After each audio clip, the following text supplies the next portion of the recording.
Sejam todos bem-vindos ao canal Companheiros da Luz. Leitura do livro No Mundo Maior. Coleção A Vida no Mundo Espiritual, obra do Espírito André Luiz, por Chico Xavier. Iniciemos então a leitura do capítulo 8. No Santuário da Alma. Noite fechada. Calderaro e eu penetramos casa confortável e nobre, onde o instrutor segundo prometera, me proporcionaria alguns esclarecimentos novos, com referência aos desequilíbrios da alma. Não é caso tão grave quanto aquele do paralítico que visitamos, adiantou o prestimoso orientador, trata-se, a bem dizer, de questão quase vencida.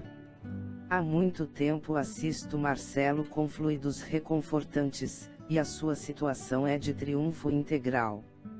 Dócil à nossa influência, encontrou na prece e na atividade espiritual, o suprimento de energias de que necessitava. Vimos ontem um caso de destrambelho total dos elementos perispiríticos, com a consequente desagregação do sistema nervoso, em doloroso quadro que só o tempo corrigirá. Aqui, entretanto, a paisagem é outra. O problema de perturbação essencial já está resolvido, o reajustamento da vida surgiu pleno de esperanças novas, a paz regressou ao tabernáculo orgânico. Mas perseveram ainda as recordações, os remanescentes dos dramas vividos no passado, aflorando sob forma de fenômenos epileptoides, as ações reflexas da alma, que emergem de vasto e intricado túnel de sombras e que tornam, em definitivo, ao império da luz. Se o mal demanda tempo para fixar-se, é óbvio que a restauração do bem não pode ser instantânea. Assim ocorre com a doença e a saúde, com o desvio e o restabelecimento do equilíbrio. Após atravessar o pórtico, dirigimo-nos, devidamente autorizados ao interior, onde agradavelmente me surpreendeu encantadora cena de piedade doméstica. Um cavalheiro, uma senhora e um rapaz achavam-se imersos nas divinas vibrações da prece, cercados de grande número de amigos do nosso plano. Fomos recebidos amorosamente.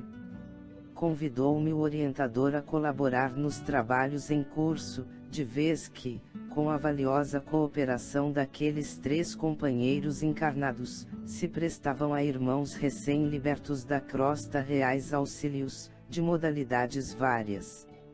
Digna de registro era a respeitável beleza daquela reduzida assembleia, consagrada ao bem e à iluminação do espírito.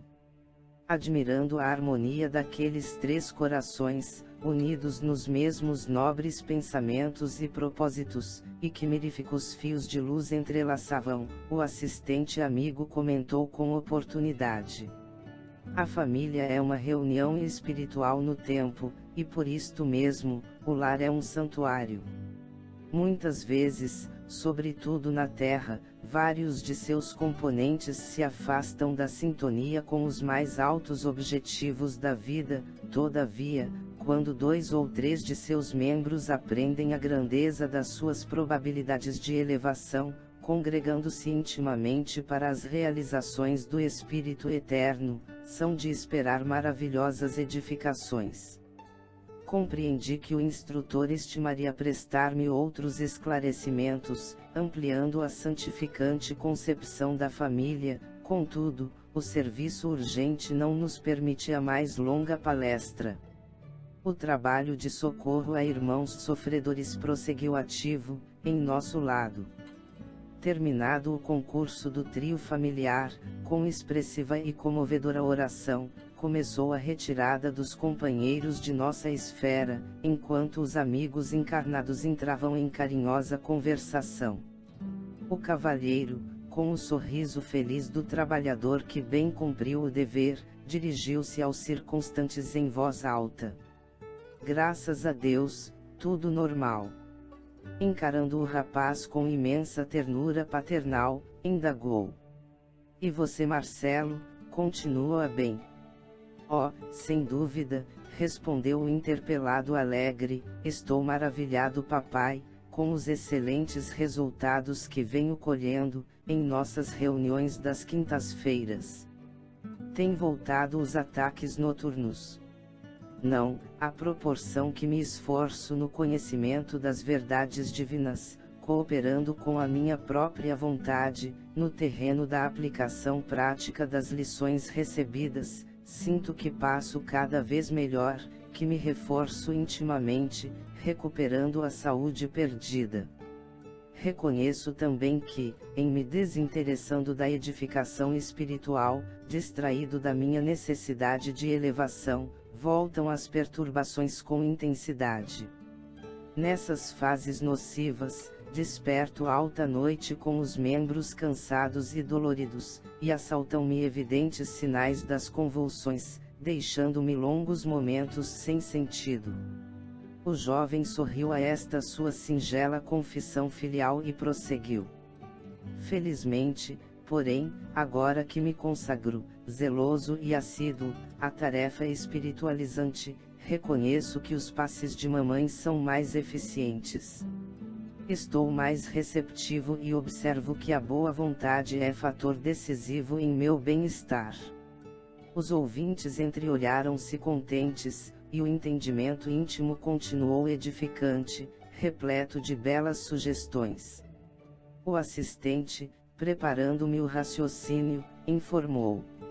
Certo, não precisarei de esclarecer que Marcelo se entretém com os pais.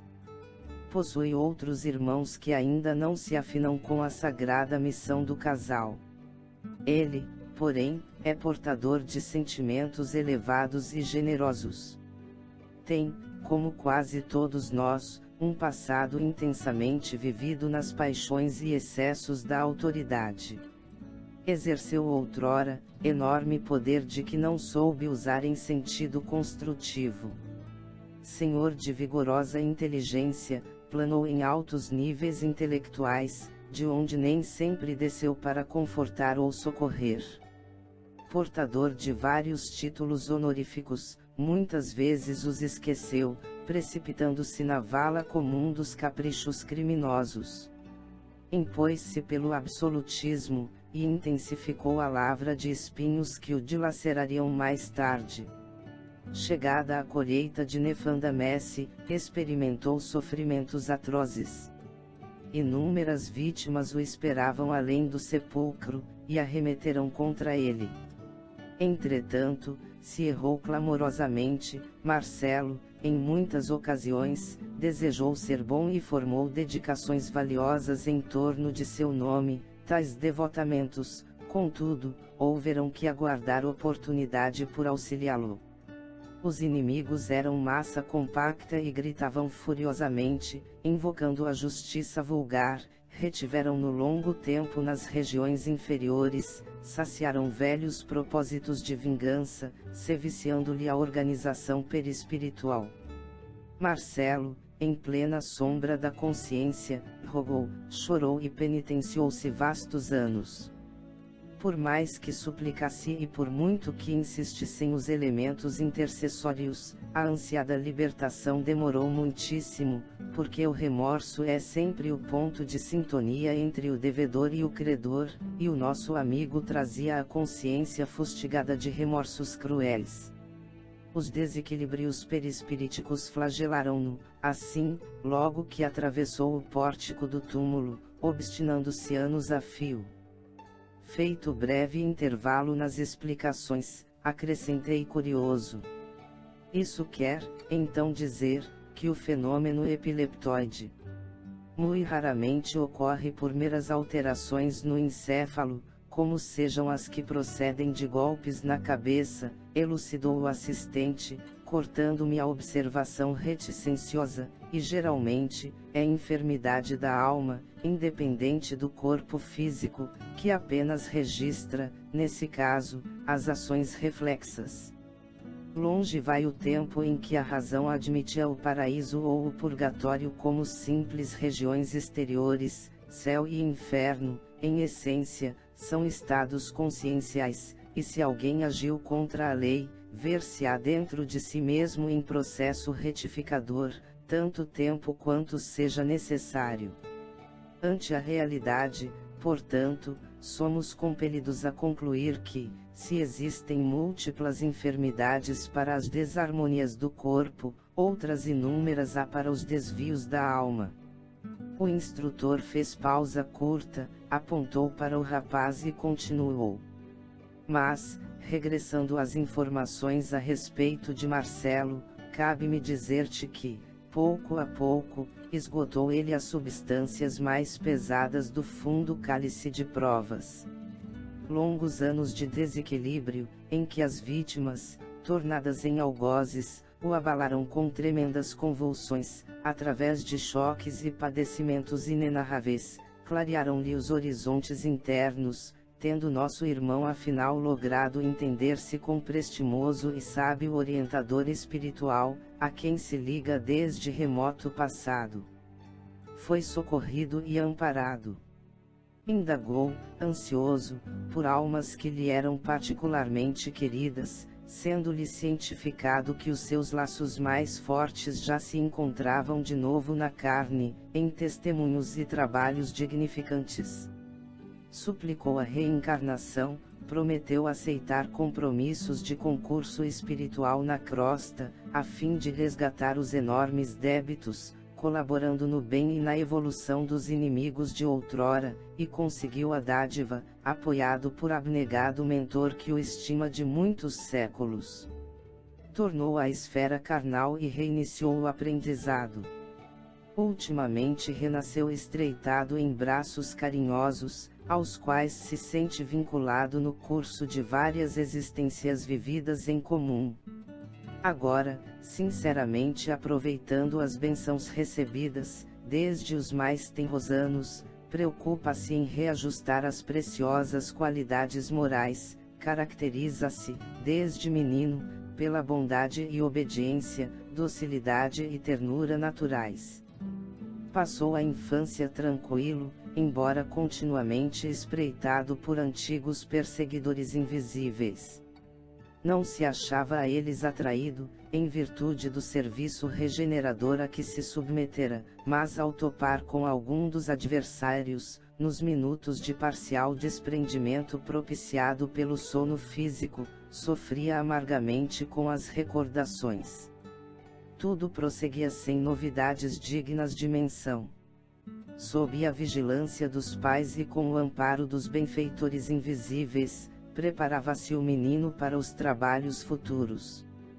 Contudo, logo que se lhe consolidou a posse do patrimônio físico, ultrapassados os 14 anos de idade, Marcelo, com a organização perispiritual plenamente identificada com o invólucro fisiológico, passou a rememorar os fenômenos vividos, e surgiram-lhe as chamadas convulsões epilépticas com certa intensidade.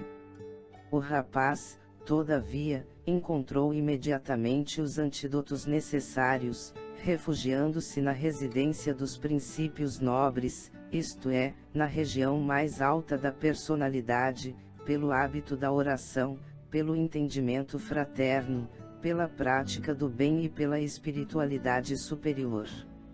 Limitou, entretanto, a desarmonia neuropsíquica e reduziu a disfunção celular, reconquistando o próprio equilíbrio, dia a dia, mobilizando as armas da vontade.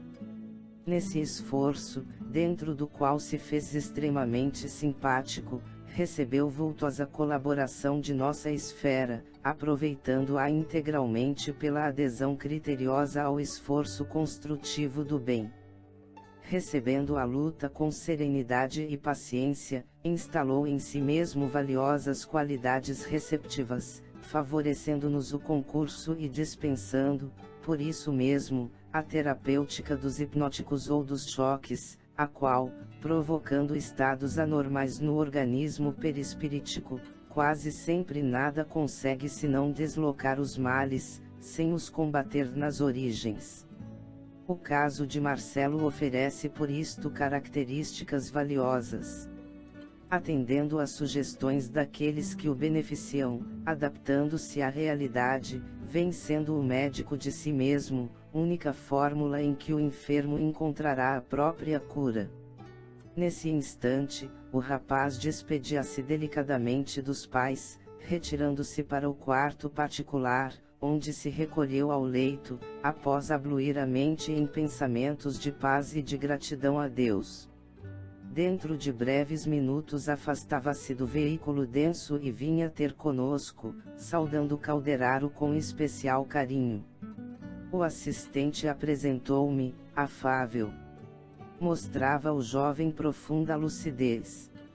Abraçado a nós ambos, com inequívocas demonstrações de alegria, comentou suas esperanças no porvir. Expôs-nos ardente desejo de trabalhar pela difusão do espiritismo evangélico, disposto a colaborar na obra edificante que os genitores vêm realizando.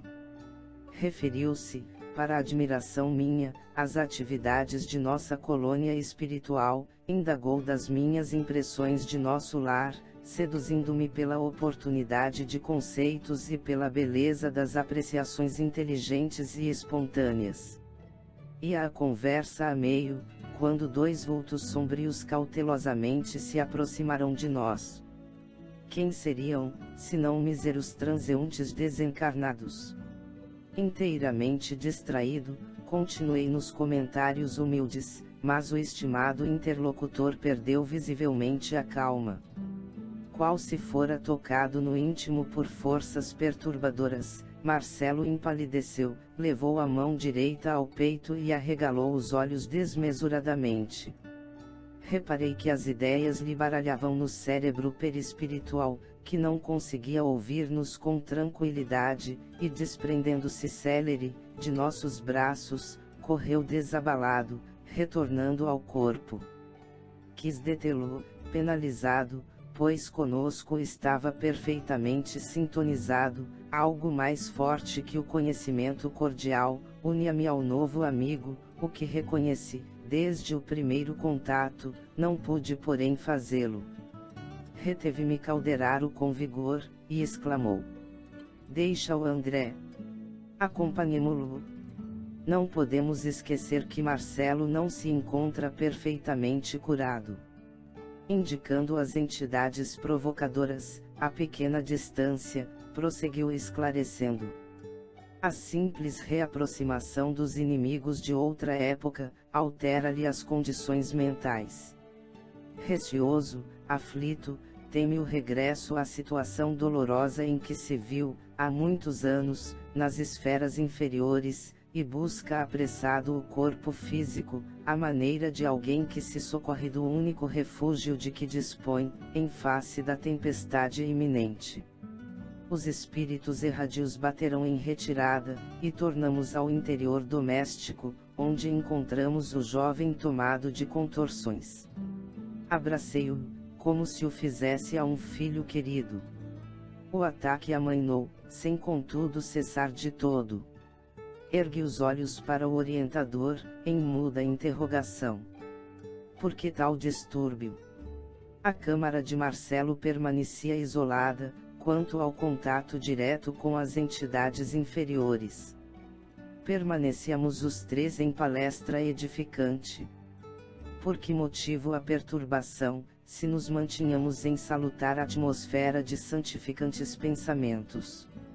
O instrutor contemplou-me bondoso, e recomendou: "Observa o campo orgânico, examinando particularmente o cérebro."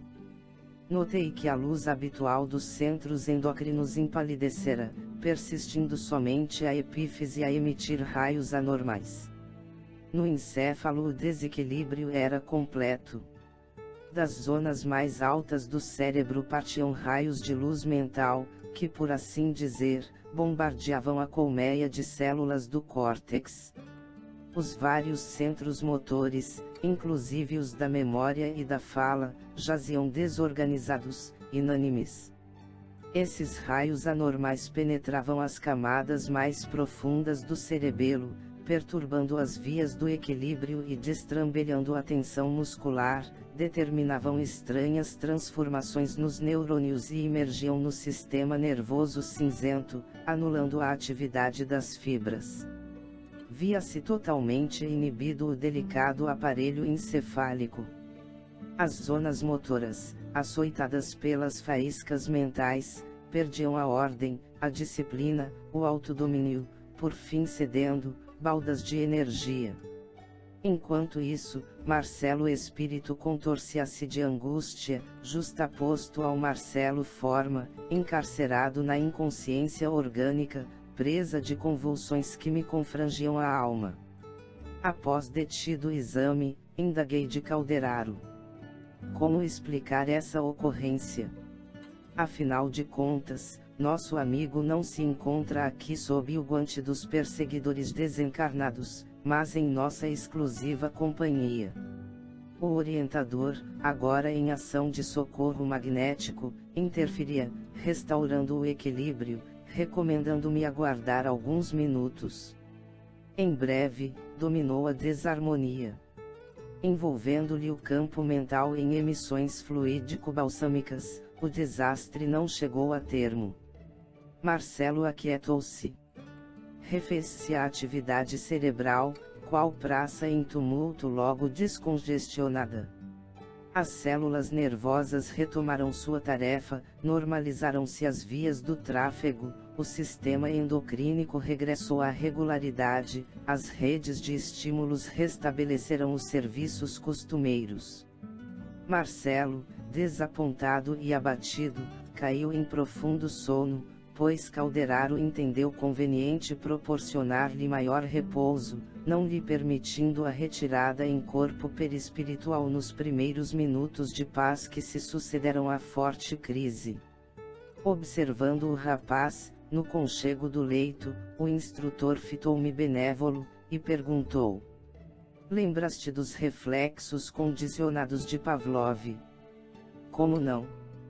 Recordava-me, sim, da famosa experiência com cães, aplicada a fenômenos outros. "Pois bem", prosseguiu Calderaro bondoso, "o caso de Marcelo verifica-se em consonância com os mesmos princípios.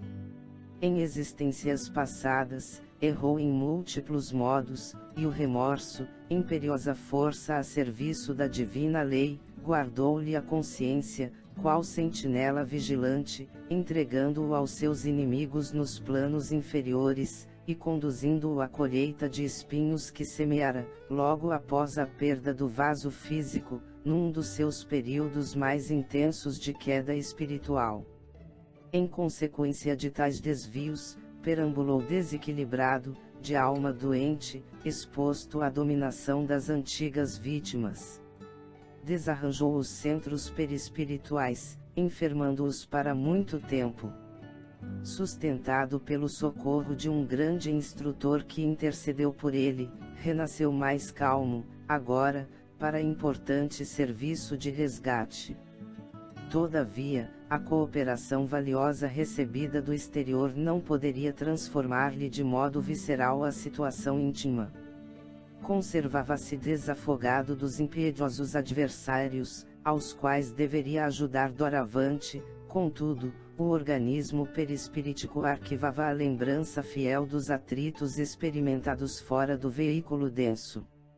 As zonas motoras de Marcelo, em razão disso, salientou o atencioso orientador, simbolizando a moradia das forças conscientes, em sua atualidade de trabalho, constituem uma região perispiritual em convalescença, quais as sensíveis cicatrizes do corpo físico. Ao se reaproximar de velhos desafetos, o rapaz, que ainda não consolidou o equilíbrio integral, sujeita-se aos violentos choques psíquicos, como que as emoções se lhe desvairam, afastando-se da necessária harmonia. A mente desorientada abandona o leme da organização perispirítica e dos elementos fisiológicos, assume condições excêntricas, dispersa as energias, que lhe são peculiares, em movimentos desordenados, passam então, essas energias a atritarem-se e a emitir radiações de baixa frequência, aproximadamente igual à da que lhe incidia do pensamento alucinado de suas vítimas. Essas emissões destruidoras invadem a matéria delicada do córtex encefálico, assenhoreiam-se dos centros corticais, perturbam as sedes da memória, da fala, da audição, da sensibilidade, da visão, e inúmeras outras sedes do governo de vários estímulos. Temos entretanto, o grande mal de sintomatologia aparatosa, determinando as convulsões, nas quais o corpo físico, prostrado, vencido, mais se assemelha à embarcação repentinamente à matroca. As elucidações de Calderaro enchiam-me de respeito pelos fundamentos morais da vida. Compreendi agora a impossibilidade de uma psiquiatria sem as noções do espírito. Lembrou-me a luta secular entre fisiologistas e psicologistas, disputando a norma de socorro aos alienados mentais. Mesmer, e Jean-Martin Charcot, Pinel e Broca, desfilaram ante minha imaginação, enriquecida de novos conhecimentos. A interrupção das digressões do assistente não durou muito. Devo, na verdade, consignar que, desde a primeira hora de nossas conversações, tais intermitências se fizeram habituais, parecendo-me que Calderaro intencionalmente me proporcionava tréguas para ruminar-lhe os conceitos. Respondendo-me às íntimas ponderações, continuou: impossível é pretender a cura dos loucos à força de processos exclusivamente objetivos. É indispensável penetrar a alma, devassar o cerne da personalidade, melhorar os efeitos socorrendo as causas. Por conseguinte, não restauraremos corpos doentes sem os recursos do médico divino das almas, que é Jesus Cristo. Os fisiologistas farão sempre muito, tentando retificar a disfunção das células. No entanto, é mister intervir nas origens das perturbações. O caso de Marcelo é tão somente um dos múltiplos aspectos do fenômeno epileptoide, para empregarmos a terminologia dos médicos encarnados. Esse desequilíbrio perispiritual assinala-se, todavia, por gradação demasiado complexa. A confirmação da teoria dos reflexos condicionados não se aplica exclusivamente a ele. Temos milhões de pessoas irascíveis que, pelo hábito de se encolerizarem facilmente, viciam os centros nervosos fundamentais pelos excessos da mente sem disciplina, convertendo-se em portadores do pequeno mal, em dementes precoces, em neurastênicos de tipos diversos ou em doentes de franjas epilépticas, que andam por aí, submetidos à hipoglicemia insulínica ou ao metrazol. Enquanto isso, os serem educados mentalmente, para a correção das próprias atitudes internas no ramerrão da vida, lhes seria tratamento mais eficiente e adequado, pois regenerativo e substancial. Enunciando tais verdades, não subestimamos o ministério dos psiquiatras abnegados, que consomem a existência na dedicação aos semelhantes, nem avançamos que todos os doentes, sem exceção, possam dispensar o concurso dos choques renovadores, tão necessários a muita gente, como ducha para os nervos empoeirados. Desejamos apenas salientar que o homem, pela sua conduta, pode vigorar a própria alma, ou lesá-la. O caráter altruísta, que aprendeu a sacrificar-se para o bem de todos, estará engrandecendo os celeiros de si mesmo, em plena eternidade. O homicida, esparzindo a morte e a sombra em sua cercania, estabelece o império do sofrimento e da treva no próprio íntimo. Ao topar com irmãos nossos sob o domínio das lesões perispiríticas, consequências vivas dos seus atos, exarados pela justiça universal, é indispensável, para assisti-los com êxito, remontar à origem das perturbações que os molestam, Isto se fará não a golpes verbalísticos de psicanálise, mas socorrendo-os com a força da fraternidade e do amor, a fim de que logrem a imprescindível compreensão com que se modifiquem, reajustando as próprias forças.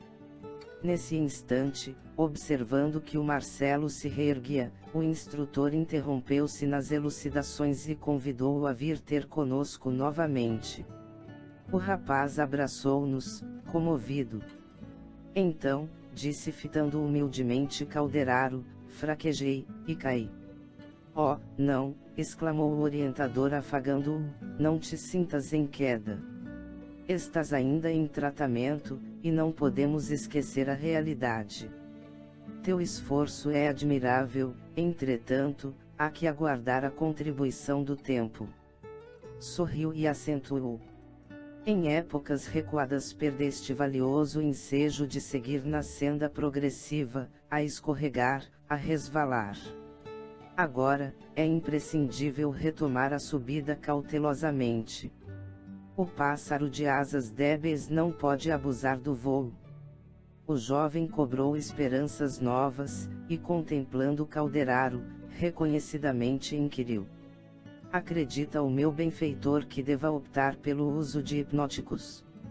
Não, os hipnóticos são úteis só na áspera fase de absoluta ignorância mental, quando é preciso neutralizar as células nervosas ante os prováveis atritos da organização perispirítica. Em teu caso, Marcelo, para a tua consciência que já acordou na espiritualidade superior, o remédio mais eficaz consiste na fé positiva, na autoconfiança, no trabalho digno, em pensamentos enobrecedores. Permanecendo na zona mais alta da personalidade, vencerás os desequilíbrios dos departamentos mais baixos, competindo-te, por isto mesmo, atacar a missão renovadora e sublime que te foi confiada no setor da própria iluminação e no bem do próximo. Os elementos medicamentosos podem exercer tutela despótica sobre o cosmo orgânico, sempre que a mente não se disponha a controlá-la, recorrendo aos fatores educativos.